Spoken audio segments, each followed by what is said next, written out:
Spawn had been awake and walking for 8 days straight, but he hadn't seen another soul in all that time.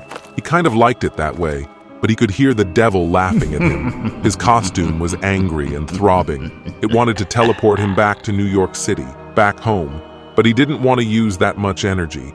He couldn't stop thinking about the women in his life. Wanda, his ex-wife, who he had sacrificed his soul for. She left him after he returned from the dead and looked like a monster. Some angel dumped him in the middle of nowhere in Alabama, and he had walked over 1,000 miles in the last 30 days. He heard noises coming from the road and saw 2 trucks filled with people rushing somewhere. They were wearing white robes and masks to hide their identities and had torches in their hands. They looked like Ku Klux Klan members, but they couldn't be. Do people still do that? He went towards the town and saw a bright light shining over the hills, but as he got closer, he started hearing a woman screaming. A man was trying to put out a fire that had surrounded his farm, but his wife begged him to stop, saying it was no use. The fire was already too big and threatening to kill him and his family. The husband, however, refused to listen to his wife, saying that no one was going to drive him off his land and he wasn't leaving like the others. It was about damn time that somebody stood up for themselves. Eventually, he gave up, but vowed to make the Klan members pay for what they did. Spawn witnessed all of this and emerged from the forest, asking if they needed help. But the man was scared of him. He thought Spawn was just another Klan member in disguise. Spawn said he wasn't a member of the Klan and was wearing a costume because he was hiding from his past. He sympathized with the family, knowing all too well how it feels to be discriminated against based on the color of your skin. He told the man to listen to his wife and leave the farm before the Klan returned to kill them. The next night, the Klan reunited again, vowing to chase the Armstrong family off their land, just like they did with every other black family in town.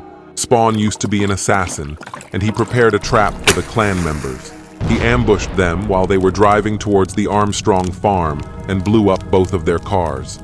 He then told them to leave the Armstrong ranch alone, but one of the members surprised him and shot him right in the head. Spawn dropped to the ground with a giant hole in his head. The Klan wanted to remove his mask to see who he was, but they couldn't. It was stuck to his face.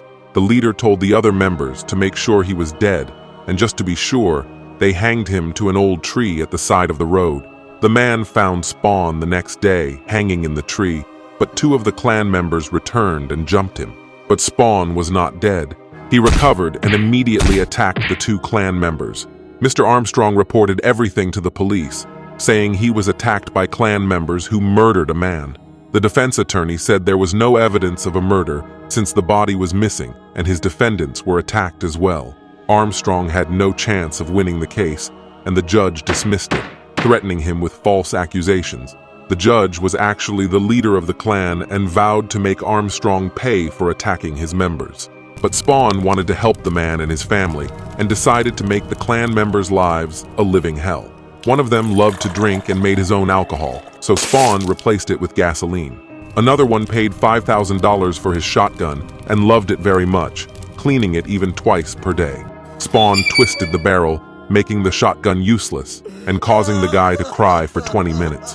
One of the members had recently purchased a 4x4 pickup truck and wanted to take it for a drive, but Spawn made sure he would never drive that car ever again. He then went for the big man himself, the judge. He told the judge to come to the Armstrong ranch on Thursday, alone, to settle this once and for all. The judge asked his fellow Klan members to come to the farm 10 minutes later. He wanted a head start to kill the farmer himself and brought a machine gun. Spawn distracted him and then jumped him from behind. The judge asked Spawn what he wanted from him, but he wanted much more than the redneck could give him. He tied him by the neck and said he knew what kind of person he was, a racist scum who liked to scare people away from their homes and their families. But before Spawn could finish the job, the other Klan members arrived, and the judge was confident that they would kill him. Out of nowhere, rays of greenish light flashed from inside the home, and Spawn said he wanted to see just how well his friends knew him.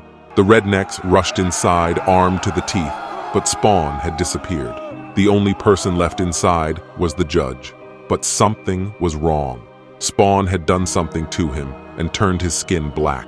The rednecks mistook him for Mr. Armstrong, grabbed him, and took him outside. Too bad he still had a rope around his neck. Somewhere not far away, Spawn met with Armstrong and gave him a file containing evidence of every wrongdoing that the Ku Klux Klan had committed against the black families in town. He didn't think the judge would cause any more trouble from now on, and maybe when everything settles down, the black community will return once again to reclaim the farms that were illegally taken from them.